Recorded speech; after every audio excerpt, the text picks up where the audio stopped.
I'm an ex-managing director of an international firm, and I made my first pot of gold through climbing the corporate ladder and my salary as the baseline for my initial investment. However, my money was really made in investing, and that is how I got to financial freedom. So I'm making these videos to help share some of my mistakes, but also successes along the way. And I hope that there are other people that can get curious and take some of my advice for an earlier financial freedom. Before you think about investing, firstly, you should always put money aside as an emergency fund. So again, I suggest about 6 to 9 months worth of money set aside so that you can put it into a high yield savings account where it's flexible and you can actually access it at any point in time. A lot of the high yield savings account are not within traditional retail banks. You need to Google for it, but they would pay up to say 4% interest, and that's an emergency fund that you should have before you start any type of investing. Second is I have a retirement fund through a traditional IRA that anyone can open if they're a US citizen. So you can either open up a traditional IRA or a Roth IRA.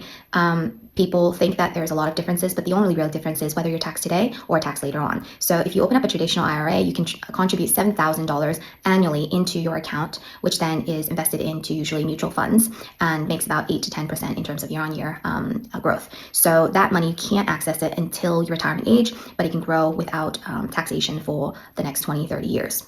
Thirdly, I would have a brokerage account, which I invest in the US stock market. Again, I used to contribute, say, 10% up until then, later 40% of my income into this fund. And then I would invest in things from aggressive tech stocks like your NVIDIA, your Palantir, your Microsoft, Meta, to more conservative blue chip stocks that would give me dividends like Coca-Cola, Walmart, Citigroup, as well as ETFs such as VOO, QQQ. So this is a third source of fund, and usually my stock portfolio can grow higher than 10 to 12%. And it's just a habit of being able to constantly contribute into this investment fund on an annual basis. So my goal is that my stock fund can actually grow to a size where I can actually make money off of dividends, and I can live on that as a passive income alone. Fourth is real estate. So yes, I have invested in a number of real estates in a few countries, including the US and the UK. And for other than one home where I'm going to live in, I have several others that are buy to let. So there are properties that I specifically buy for the rental income that covers initially the mortgage and then would give me extra income on the side.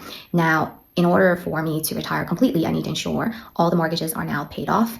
And in fact, I can also then now just take the passive income from rental as extra income. Lastly, it depends on the country that you live in and its medical system, but you should always have medical insurance, or you should have savings set aside specifically for medical coverage, because the older that you get, the more medical expenses you may incur. So you need to make sure that you have that as an aside beyond your retirement funds. And that included is, I think, a more comprehensive retirement plan.